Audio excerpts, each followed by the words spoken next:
What's going on? Jay back again, The Painted Fool, episode 2. Thank you to those who have listened and have shared and given me feedback about my first episode. I appreciate it. I genuinely love doing this. I like the feeling of I'm sitting in the dark and I'm just going. I don't want to have a structured kind of like, oh, hit this point, unless I'm really giving like a list of solutions. But if I feel like I have to give a list of solutions, that means I really haven't done the work. So if I'm just going and I'm just going genuinely how from my own personal experience, then this is right for me and this is right for you.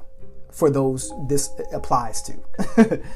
All right, so the first episode I talked about or shared a brief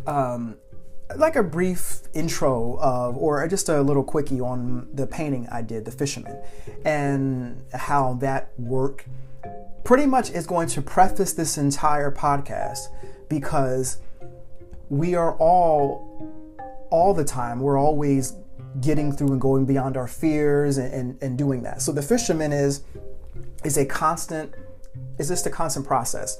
So after we talked about The Fisherman, and for those, if you haven't seen The Fisherman video, which is my oil painting, go on my YouTube channel. It's JR Green Art, and just go and type in and you'll see The Fisherman. It's a thumbnail of it's a black background with the white words The Fisherman.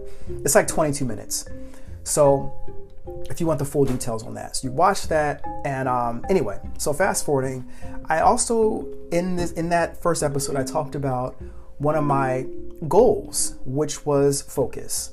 I want to acquire greater focus and greater discipline and manage my attention on things because I recognize that when I don't manage my attention, when I'm not focused, my productivity is affected and I'm not producing, or I'm not as creative, or I'm not in the flow of where I need to be.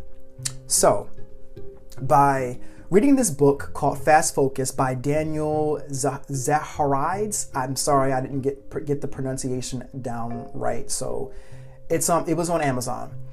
And by reading this book, I've discovered that I definitely struggle in some areas. One of the areas is in my mental chatter and having this constant chattering in my mind that affects me from staying on point or staying attended to something, or keeping my attention into something and one thing at a time. I don't really care about multitasking. I want to be able to be single-handedly or single-tasked in something. I'm not really big on trying to do 300 things at once. People do that mess all the time and nothing's ever in great quality. There are some great multitaskers out there, but in terms of the quality, no. So to have single task focus on something, that's where I would like to be. And the goal is to retain the information. What can I acquire? What all can I download from that? And pretty much break down and deliver to you or to myself or whatever the case is. So here's some things I learned. Yes, the mental chatter. 2, not writing down a plan or setting my intentions, particularly like what I want to do. What are my tasks for the day? Setting my little tasks. 3, my environment. Why am I doing certain things I should be studying or learning? Why am I doing them in the comfort of my bedroom? That's the worst place you want to study or read things. Yes, comfort is cool. But if you have like multi floors in your house, or if you're able to go to a library, or if you can go outside to the park, do that. Especially if you're reading, or if you're taking notes, or if you're whatever you're doing, don't do it in a place where you know you're going to doze off or whatever the case is. That's just not good. So I've made it my business that whenever I'm learning something, I'm either going to go over in my studio space, or I'm going on my first floor, or I'm going to leave the house, period. And I'm going to take notes and whatever I need to do that way. Wearing headphones to cut out external noises and different sounds. That is very effective. That is one of the most effective things for me. Whenever I put headphones on, my focus just instantly shifts to going inside. and all that chatter just stops. It just does for me. I don't know why that is. I could be very sensitive to everything out on the outside, but headphones have been my lifesaver. And those things, the chatter, the tasks, the environment, and the headphones so far have been very effective for me. And I have noticed a difference in how well I'm retaining information. Even the information I read from the book, I'm retaining that. And I'm applying it, and I'm telling you right now, from the experience thus far, I have done a lot better. One other thing that can affect your focus is your emotional wellness, how you feel, your hormones, your mood. If you are depressed about something, if you're stressed about something, that's definitely going to mess with your focus. So sometimes we might have a lot of internal chatter because we ate something we had no business eating. We may have, and our bodies are trying to get rid of it, and it's just causing a bunch of internal upsets and disturbances, and it's affecting your hormones. It's affecting your mood. That's another big one that many of us overlook. So I haven't fully made 100% adjustments to that, but not to my desired level is what I'll say that. But I'm definitely, I have avoided dairy for a very good amount of time. Dairy has been a thing that has affected my mental clarity, and it just does. So or like a lot of acidic things that may give me acid reflux, cause stomach troubles. Those two things have affected me the most. And I have avoided dairy and successfully avoided the dairy for about a good 3 to 4. It's been longer than 3 or 4 weeks. It's been a good while. But I would say that just these passing few days, my attention and my focus has been heightened. It's definitely been heightened. And I'm not letting this go away because I've been on a very good practice so far in just keeping my guts and my habits in order. So I'll say that has been the most effective for me. What have I accomplished so far? The things that I've wanted to do. So I have some artwork that I have to get done that I am successfully getting done well before its due date. I'm knocking some things out, and I'm here, and I said to myself, I'm like, when am I going to make when am I going to record my next podcast? When am I going to record my next, my update, sharing what I've learned so far? I was like, I don't know. And then my mind started to get well, don't pressure yourself. And then here comes the chatter. Don't do it like that. And da-da-da-da-da. And I'm like, you know what? Bump all that. What do I have to share? What have I learned? What can I share that has been effective and that can be effective for you? This. So I am here to share that I have done a lot better than I did last week and the week before and prior to that by keeping these things in mind. I know some of the greatest artists that I can refer to. Some of this is tied to me, of course, being an artist. Some of the greatest artists that I've sat next to, that I admire. One of them is Joe Velez. I love his discipline. He's been an artist in practice for a long time, I can tell. And whenever I go to see he and Amanda up in Jersey City, he's in his studio space. He's there, and he's just going. He's learning. He's practice. He's in practice. He's just doing it. He's doing.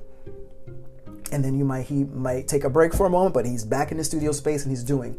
Having that space, and of course, like I said in the first episode, having that will, the intention, and coming out with the plan, having the solution, and you will always come up. He is an example of a student in practice. He's a teacher to me. But when I say a student is always learning. To me, he is an excellent artist. So he is someone that I keep at somewhere in my mind as a reminder to be very, very well practiced, just stay on that. And he's in his space and he's just doing his thing. And that's what I am seeking to emulate. And that's the path I'm on, is being better in practice, way more focused, way more attentive, so that my skills and my things are sharpened, and that I can be a better student for the world. I can be a better student and share things that I'm experiencing and can be a better assistance to others out there. So how can you be an artist, or how can you be anything without practice and the focus and that attention and the discipline? That's where it is. It's the discipline. So this attention focus thing is working for me. It is effective. The intention and the will is still there. It's still burning just as bright as it was. And I know that what knocks me off of that path is consuming things I have no business consuming. That is always the first thing that knocks me off my momentum. Thinking that I'm good, and then go escape some type of issue surfaces, and I go escape in the form of getting something I have no business eating, and then I find myself like, oh, I'll get to it tomorrow. And then I'm like, oh, I'm not in the mood. I don't feel good. My head is foggy, or you know. So keeping this momentum, I have the ability to look up and say, okay, well, you know what causes this to happen. You know what eventually comes up. You got to identify where these triggers might come from. Identify things. Go as you're doing this, you're always still the fisherman. You're always still going through. You're always still dealing with. You got to just get the work done. So I'm here to share with you that I am happy with my progress. And listen, get the book. If you're an Amazon Prime member, get the book. It's on Amazon.com. Some of you might be able to. He might be able to send it to you for free. I don't know. Find out different ways to get access to the book. It's not expensive at all, you know, to pay for it. So you can get the book. Yeah, do that, and start to do to-do lists. And when you write the to-do list, don't think about anything else. Oh yeah, another thing I meant to mention. Having an organized space. Like, these are things that we know affects our ability to stay on task. Having a cluttered room and do you know how when your bed isn't made and you're in your room, it messes with your mind? Well, for me it does. For somebody else it may not. But for me, I can't. If I know my bed isn't made, I can't focus. Making my bed actually affects the way that I function. How I feel when I walk into my bedroom, for instance, it just affects certain things. I don't like that chaos. And creative people they pull from this chaotic place, and creative people are known to be very chaotic, and they have stuff lying all over the place. But I still need that structure as an artist, as someone who functions and lives in chaos. I still need that. I need to know that these things are in order for me. So yeah, make sure your house is clean. Make sure you have no extra clutter. Make sure there's no smells lying around that can affect you, throw you off. I'm very sensitive to smell. I can smell anything, and if it doesn't smell right, I can't focus. Even with earbuds in too.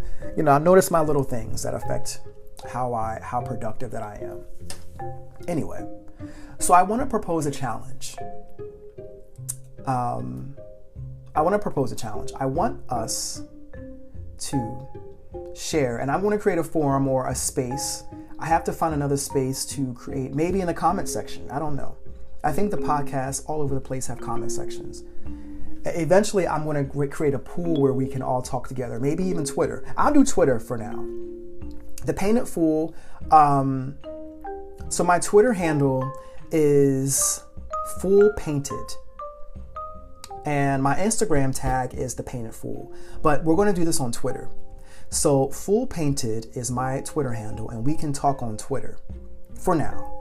And we can talk about, share the things that we're going to implement to greater enhance our attention or manage our attention. So if you know, for instance, you want to be better at paying attention so that you can be a better hairstylist or a better artist or whatever the case is, share 1 to 3 things that you know affects your focus and or managing your attention, and what you're going to do to fix it. Or you can just talk about what you might need help with. You can just share your experiences. What else can you do? What do you need help with? Whatever the case is, right? Do that as well. And let's make it a conversation. Let's make it a thing. Like, let's talk about this, and let's, if you want to make it a hashtag, I don't know. Make it like, focus challenge or something like that. Hashtag focus challenge. And we can share the things that we're doing to enhance our focus and improve our productivity and increase our skills and be better in practice and continue to excel. So, I think I'm going to do some more personal challenges, specifically artistic challenges. I might just, draw, a couple times a day or once a day and do that. I want to document my progress of drawing. And by the end of 2019, I want to have a greater skill at drawing. It is what it is. I have to follow the ways of the masters, and my art style is geared towards the traditional, the older ways. The I will call them the fine art masters, the Renaissance masters.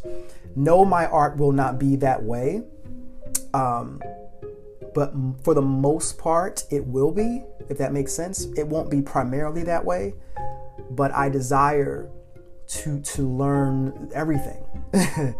And the only way that I feel I can learn to be a better painter is, of course, increasing my drawing ability. I've tried to avoid it for many, many years, and I do sketch here and there, but I don't make it a consistent practice. I don't really engage my drawing muscles like I should. So this is a personal mission for me. And I might even just share my sketches, my daily sketches and stuff like that on my other Instagram page, my J Green Art official Instagram page, or on my website, just to document for my own personal development. And I'm going to share and go down and just and by the end of the year, talk about where I've come from and where I am at that time and what I've learned, all from the start of this podcast, all the way from the Fisherman posted in I think April 2018, all the way till now.